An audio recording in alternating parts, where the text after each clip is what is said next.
Ready start. बयान पर विवाद।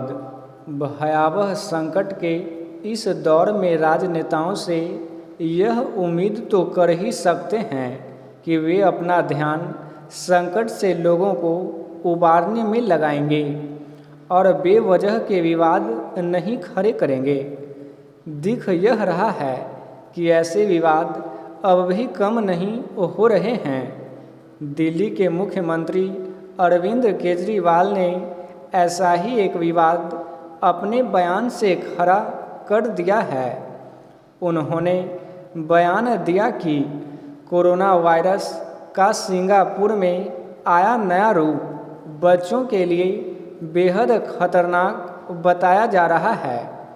भारत में यह तीसरी लहर के रूप में आ सकता है, इसलिए सिंगापुर से हवाई सेवाएं तुरंत रोकी जाएं और बच्चों के टीकाकरण की दिशा में तेज़ी से काम हो।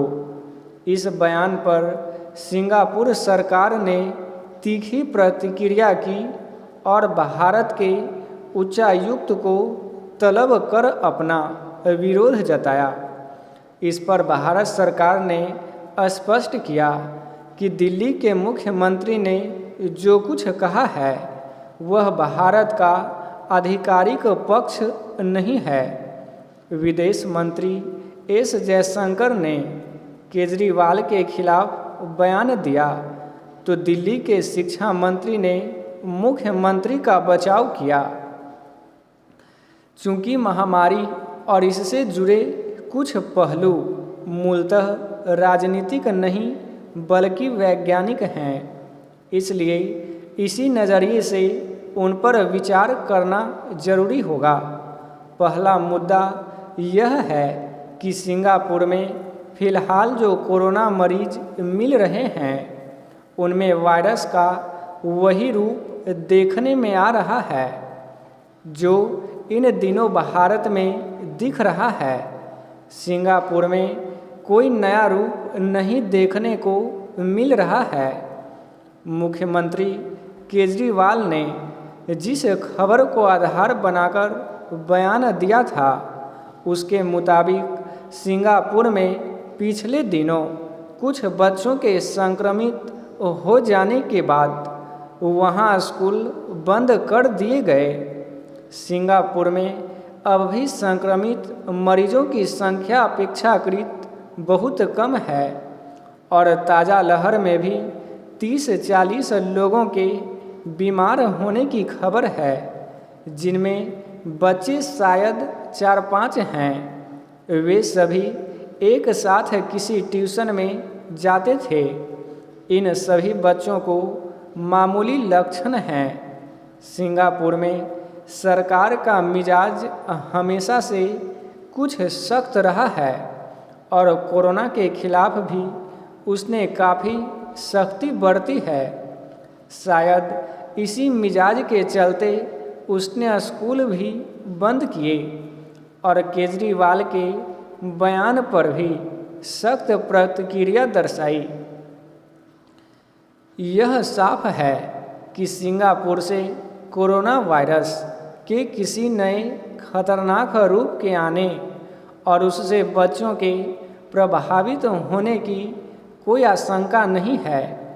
अभी तक कोरोना वायरस का कोई ऐसा रूप देखने में नहीं आया है जो विशेष रूप से बच्चों को संक्रमित करता हो या उनके लिए ज़्यादा खतरनाक हो।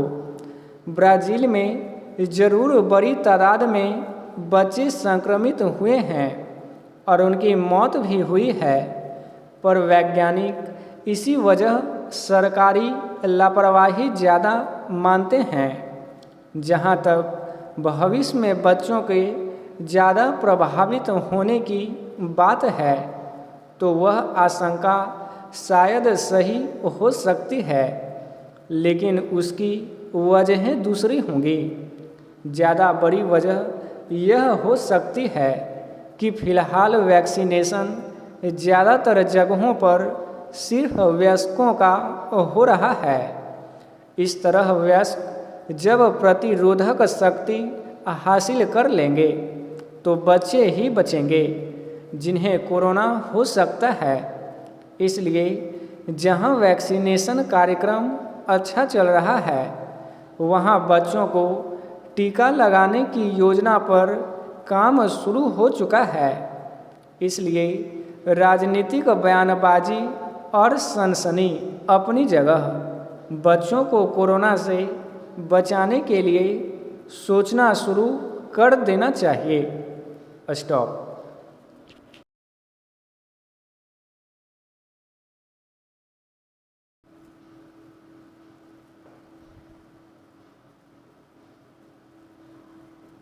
Ready, start. घिनौनी राजनीति। प्रधानमंत्री नरेंद्र मोदी और उनकी सरकार के साथ देश को बदनाम करने के मकसद तैयार की गई टूलकिट किसके दिमाग की उपज है, इसका रहस्य गहराता जा रहा है। भाजपा का आरोप है कि राजनीति के गंदे बहदे चेहरे को उजागर करने वाली इस टूलकिट को कांग्रेस ने तैयार किया, लेकिन कांग्रेसी नेताओं की माने तो यह उनके खिलाफ साजिश है। उनके हिसाब से इसके पीछे खुद भाजपा का हाथ है। पता नहीं सच क्या है, लेकिन यह संदेह न केवल कायम है बल्कि बढ़ता भी जा रहा है कि वो हो न हो इसके पीछे कांग्रेस के किसी नेता का हाथ हो। इस संदेह का आधार टूलकिट के जरिए जिन तौर तरीकों और तेवरों के साथ मोदी सरकार पर हमला करने और उसे लांछित करने की सलाह दी गई है, वे कई कांग्रेसी नेताओं की प्रवृत्ति से मेल खाते हैं। क्या यह समानता महज एक दुर्योग है? यह एक तथ्य है कि खुद राहुल गांधी वैसे आरोप उछालते रहे हैं जैसे इस टूलकिट में बताए गए हैं। यह ठीक है कि कांग्रेस ने टूलकिट के पीछे अपना हाथ होने से इनकार करने के साथ भाजपा नेताओं के खिलाफ दिल्ली पुलिस में एक शिकायत दर्ज करा दी है, लेकिन जब तक सच सामने नहीं आ जाता तब तक कांग्रेस के लिए खुद को टूलकिट से अलग करना खासा मुश्किल होगा। इसलिए और भी क्योंकि जिस महिला पर टूलकिट तैयार करने का आरोप है वह कांग्रेसी सांसद के संग काम करने के साथ कांग्रेस के शोध विभाग से जुड़ी है। टूलकिट को लेकर कांग्रेस और भाजपा के बीच आरोप और प्रत्यारोप के बीच दिल्ली पुलिस की जिम्मेदारी बढ़ जाती है। उसे टूलकिट की तह तक जाकर दूध का दूध और पानी का पानी करना होगा। वैसे तो यह मामला सुप्रीम कोर्ट भी पहुंच गया है, लेकिन फिलहाल तय नहीं कि वह इस पर कितनी दिलचस्पी लेगा। जो भी हो, टूलकिट तैयार करने वाले का बेनकाब होना अति आवश्यक है, क्योंकि उसके इरादे बहुत ही घिनौने थे। वह कोरोना वायरस के बदले हुए रूप को केवल भारत से ही नहीं जोड़ना चाहता था, बल्कि कुंभ को बदनाम करने के लिए यह दुष्प्रचारित करना चाहता था कि इस धार्मिक सांस्कृतिक आयोजन के कारण ही कोरोना संक्रमण की दूसरी लहर आई।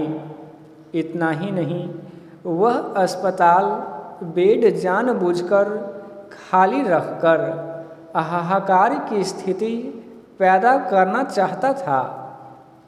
टूलकिट तैयार करने वाला भारत के प्रति किस हद तक नफरत से भरा था, इसका पता इससे चलता है कि वह यह भी चाह रहा था कि विदेशी मीडिया में जलती चिताओं के फोटो प्रमुखता से प्रकाशित हों।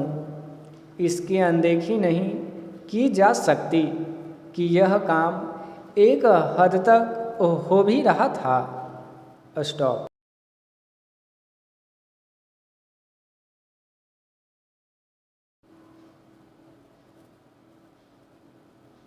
Ready, start. प्लास्टिक कचरे की जिम्मेदारी तय हो। सनिया की 20 कंपनियां 50% से अधिक सिंगल यूज प्लास्टिक कचरे के लिए जिम्मेदार हैं। ऑस्ट्रेलिया की एक शोध रिपोर्ट में यह तथ्य भी सामने आया है कि 90% प्लास्टिक कचरा 100 कंपनियां तैयार कर रही हैं। ऐसी ज़्यादातर कंपनियां एशिया, यूरोप, अमेरिका जैसे महाद्वीपों में स्थापित हैं। ये कंपनियां उत्पादन और उत्सर्जन से होने वाले पर्यावरणीय संकट के लिए पूरी तरह जिम्मेदार हैं। सब जानते हैं कि दुनिया में प्रदूषण का एक सबसे बड़ा कारक इस समय सिंगल यूज प्लास्टिक है। इसके जरिए लगातार प्लास्टिक कचरा बढ़ रहा है। यह जमीन से लेकर समुद्र तक को प्रभावित कर रहा है। हाल ही में तौकाती तूफान के दौरान भी इस तरह का प्लास्टिक कचरा समुद्र ने उगला है, जिसका ढेर तटीय क्षेत्रों पर लग गया है। इसने साफ संदेश दिया है कि हमें कचरे के उत्सर्जन और उसके उत्पादन के बारे में नए सिरे से विचार करने की ज़रूरत है। महत्वपूर्ण तथ्य यह है कि सिंगल यूज प्लास्टिक का 1 लाख टन कचरा हर महीने समुद्र में जाता है। यह न केवल जलीय जीवों के लिए संकट खड़ा कर रहा है, बल्कि समुद्र के भीतर भी इकोलॉजी सिस्टम को खराब कर रहा है। इस कचरे के साथ सबसे बड़ी परेशानी यह है कि इसका दोबारा उपयोग महज 10% तक ही संभव है, जबकि 90% हमेशा कचरे के तौर पर लाखों साल तक पृथ्वी पर ही शेष रह जाता है। यह बड़ी समस्या है। ऐसे में ज़रूरत जागरूकता की है ताकि इसे रोका जा सके।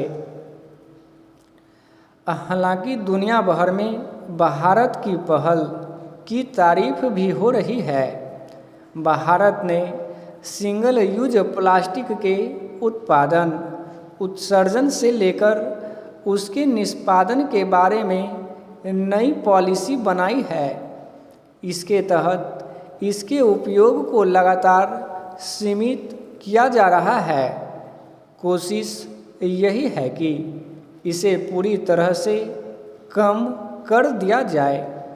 इससे निर्भरता कम होते ही इस कचरे के निष्पादन की ज़रूरत भी कम हो जाएगी। ऐसे में इससे होने वाले नुकसान भी एक हद तक कम हो जाएंगे।